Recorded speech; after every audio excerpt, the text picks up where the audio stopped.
Hello everyone, I am Exodia, and today we're doing a new episode in our Roblox Scripting Advanced series.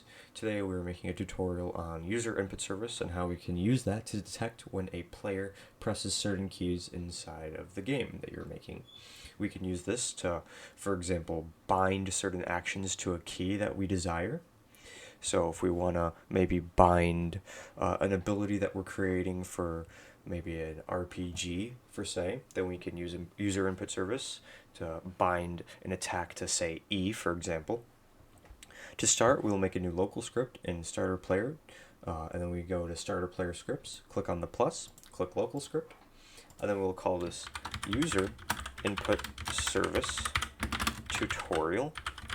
I'm calling it this for organization. You, of course, can call it whatever it is that relates to your game. So to start, we'll always need to make a variable for user input service, as it is a service inside of Roblox Studio that we need to grab. So user input service, if you would like, you can actually make the variable name UIS if that's shorter for you. I'm going to call it user input service, just so I always know what it is without any confusion. And we'll do game : get service user input service. Then there are a few functions that we can use. The main one will be user input service dot input began. This function will trigger connect function. This function will trigger every time we start an input. So for example, if I were to press H, this function would trigger when I press that key in game. And there are two parameters that we always would need to pass whenever we are using user input service input began, and that is the input that we are actually using, then game processed. This second parameter is more for the game to process the action that we're performing, and so we always should make a check just to see, like, if we're using a keyboard or a gamepad, or checking to see what key it is, so we know if that's what we're going to be doing. So for example, we'll check to see if we're using a keyboard. If input.user input type equals enum dot user input type dot keyboard. You can also use dot gamepad, and there's 8 different gamepads that there are possible to use. Then there's also input.touch for mobile controls, but for now we're just using keyboard as we're on computer. And then we'll just print input.keycode. Now if we were to test this, if we were to test this right here, then when we get into our game, if we start to press things, so I had an error in my script, and that's because in my if statement, if you are not familiar with if statements, this is a simple mistake. You always need to have 2 equal signs to make sure that it's proper syntax. So anyways, we'll just start that up again. And then now if we were to move around, see our input is detected if we press space, and our input is getting printed out. So that's how we can detect if we're using a keyboard for certain things. However, if you want to detect if we're using a certain key, then we can do if input.keycode equals enum.keycode and let's do the E key, for example. If you also want to bind this to controller stuff, you can type button, for example, L1, or there's a bunch of different buttons for the controller, like button select, button start, button R3, button L3 for the right stick, left stick, and also the bumpers and triggers. So yeah, you can bind all the things in your controller. However, for now we're just doing stuff on computer.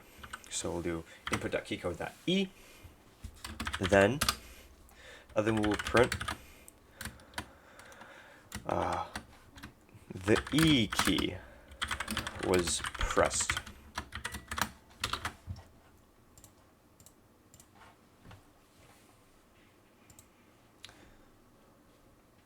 So if we were to press our E key, then we'll see that it's getting printed as so.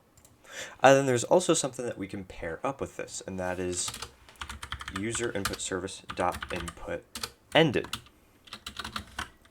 Like input began, input ended will instead trigger when you let go of the key rather than you start to click on the key or start to press your key. So in UserInputService.input ended :connect function, same parameters, input and game processed for getting the input that we're using and processing the action. If input.key code equals enum.keycode.e, then print e was released.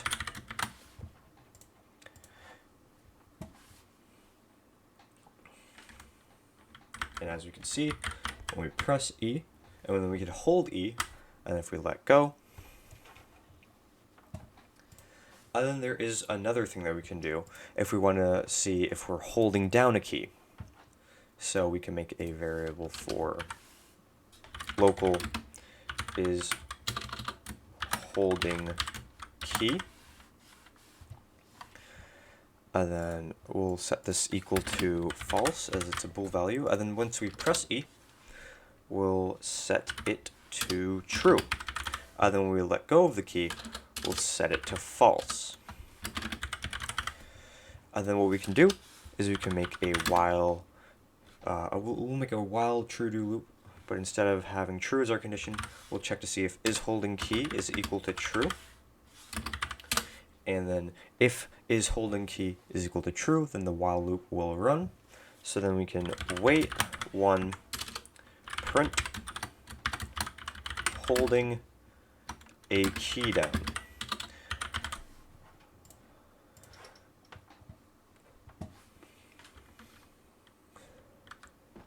And if we do that, so I found what was causing our issue with the while loop to not run. So a simple mistake. What we need to do for it to properly work is we need to put the while loop inside of our input began function, so that way that we know to run that while loop if the is holding key variable is true, because beforehand we had the while loop, but because the condition was false, we had no way to notify the while loop that it was true, so therefore it was not running. So now here, if we were to test this in game, and then we press down the E key and hold it, we can see that holding a key down is printing as it should. So that's most of what we can do with UserInputService, and this is an introduction. Now, to show an actual applicable thing, like let's say we want to delete this part here in game. When we press a key, we'll do local part equals workspace : wait for child part, and then we can get rid of all this, get rid of this variable.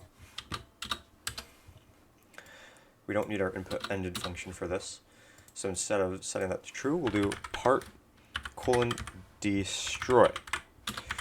And now if you watched my video on the client and server relationship, or you are familiar with how that works in Roblox, then you will know that this will only delete on our client. We could still view this on the server.